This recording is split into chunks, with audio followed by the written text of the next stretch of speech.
Hello, I'm Jake Tapper in Washington, where the state of our union is expecting to get COVID. Once again, Americans are waking up to news of postponements and cancellations, sports games, theatrical performances, holiday parties, schools, family plans. As COVID-19 cases, hospitalizations, and deaths are rising again throughout the country. Hospitalizations and deaths especially hitting the unvaccinated. New York City and Washington, D.C. have both reported 2 days of record high cases, and health experts are warning of a tough month ahead. Still, the world in 2021 is different than it was in March 2020. Officials say they are better prepared for the surge. They point to vaccines and boosters as the best way to control the virus and prevent serious illness. All true. And yet, this fourth wave is exposing real weaknesses in how the U.S. has dealt with the virus, especially when it comes to testing. On Tuesday, we're told President Biden will give a speech on the Omicron variant, not where he thought we would be a year ago when Biden predicted Christmas 2021 might feel close to normal. I believe we'll be awfully close to that, if not there. It's not going to be quick, but I think by next Christmas we'll be close to normal. Joining me now, the Chief Medical Advisor to President Biden, Dr. Anthony Fauci. Dr. Fauci, thanks for joining us. If you could go back in time to President-elect Biden in that clip, would you tell him that we need a bigger multinational effort to vaccinate the world so as to stop mutations? We need to flood the country with free at-home rapid testing. We need to enlist as many Trump allies as possible to promote the vaccines, and that we should not declare independence from the virus in July, even if things look good. Well, I think I would say all of the above. I mean, the idea about hoping and having an aspiration to be independent of the virus after a period of time is understandable and reasonable. But the one thing that we know from now almost 2 years' experience with this virus, that it is really very unpredictable, very much so, particularly with the element of variants, the idea of having multiple waves, not only in our own country, but throughout the world. First an Alpha, and then a Delta, and then now an Omicron. It really is something that is very much unprecedented when you think about the terms of outbreaks. So it is understandable how one could say they would hope aspirationally to be at a certain point and then find out you're not. And the best thing to do then is to just keep going and putting all your resources, including what you just mentioned, getting as many people vaccinated as we possibly can, and absolutely boosted now. Because when you look at Omicron and what it's doing, the protection from a 2-dose mRNA vaccine is quite good, particularly against severe disease. But when you get to Omicron, the protection significantly goes down. But the good news is when you boost someone, it goes right back up. And that's the reason why there's such an emphasis on the part of all of us. I know I've been saying it every day, multiple times a day, the importance of getting boosted, particularly in the situation that we're in with Omicron. Well, that's why some people say that the booster should now just be included as fully vaccinated. They want to change the definition so as when people are fully vaccinated, that means that after 6 months they get the booster, but the administration hasn't gone that far yet. Should you?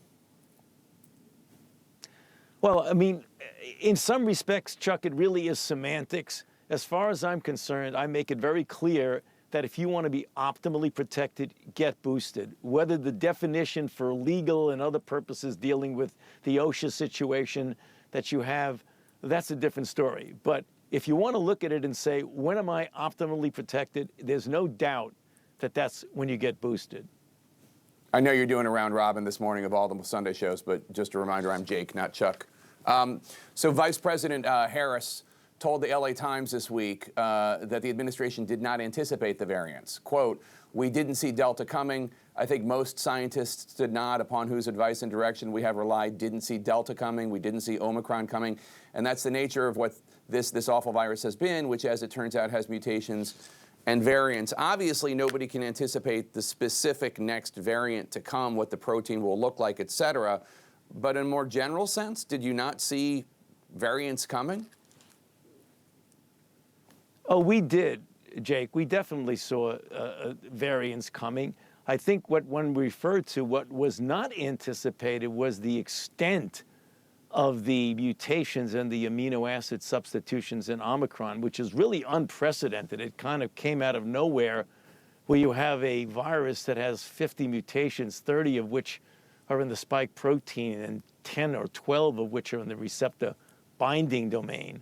I mean, to me, that's really quite unprecedented. So that's something you would not have anticipated. But we certainly were anticipating that there were going to be variants, because when you have so much replication going on in the community, if you give a virus enough opportunity to replicate, you know it's going to ultimately mutate, and sometimes those mutations wind up being a new variant, and that's exactly what happened with Delta, and certainly that's what happened with Omicron. The Biden administration does seem to be falling short when it comes to testing.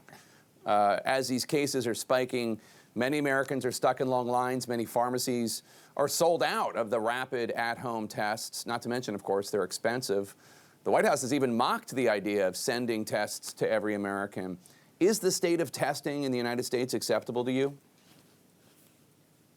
Well, we got to do better. I mean, we are doing better. If you look now compared to where we were a year ago, it's extraordinarily much different in the positive sense. We now have multiple at-home tests available when we virtually had none a year ago. But we do need to do better. The government now, the federal government, has been investing now several $1 billion to make anywhere from 200 million to 500 million tests available per month. Many of them free. They're going to be at 10,000 centers that are going to be giving out free tests. So we're going to be going in the right direction. We do, and I've said that myself many times, Jake, that we really need to flood the system with testing. We need to have tests available for anyone who wants them, particularly when we're in a situation right now where people are going to be gathering, even though they are vaccinated and boosted, they may want to go that extra step, that extra mile, to know that when we have people coming into the home where they're going someplace, that you could know in 15 minutes whether or not you're positive. President Biden said the unvaccinated are, quote, looking at a winter of severe illness and death. Michael Osterholm says a viral blizzard is coming. Where is the pandemic headed right now? Do you expect new record high numbers for cases? And what about hospitalizations and deaths? Yeah. Well, unfortunately, Jake, I think that is going to happen. We are going to see a significant stress in some regions of the country on the hospital system, particularly in those areas where you have a low level of vaccination, which is one of the reasons why we continue to stress the importance of getting those unvaccinated people vaccinated. This virus is extraordinary. It has a doubling time of anywhere from 2 to 3 days. Right now, in certain regions of the country, 50% of the isolates are Omicron, which means it's going to take over.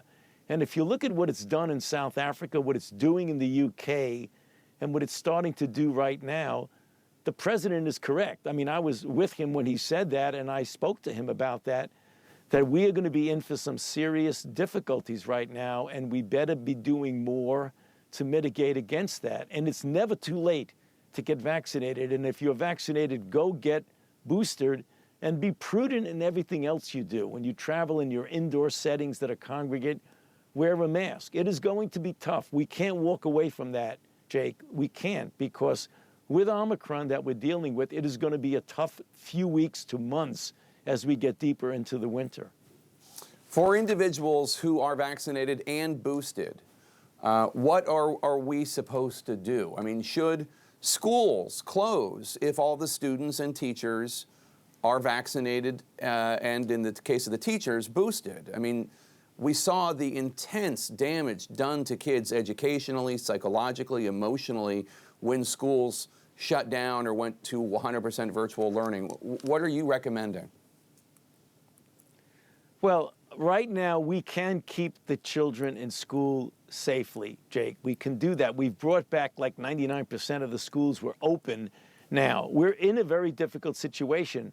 What the CDC came out with literally just a day or two ago was the test to stay situation, where it does work, where if you are exposed to a child in a school, rather than having to quarantine or take all the children out of school, you can test the children, and if they are negative, they can stay in school. We are trying as best as we possibly can to keep the schools open for the reasons that you just gave correctly of the deleterious effects of having to close the schools down. So I believe even with the stress of what we're dealing right now, for the most part, we can keep the schools open.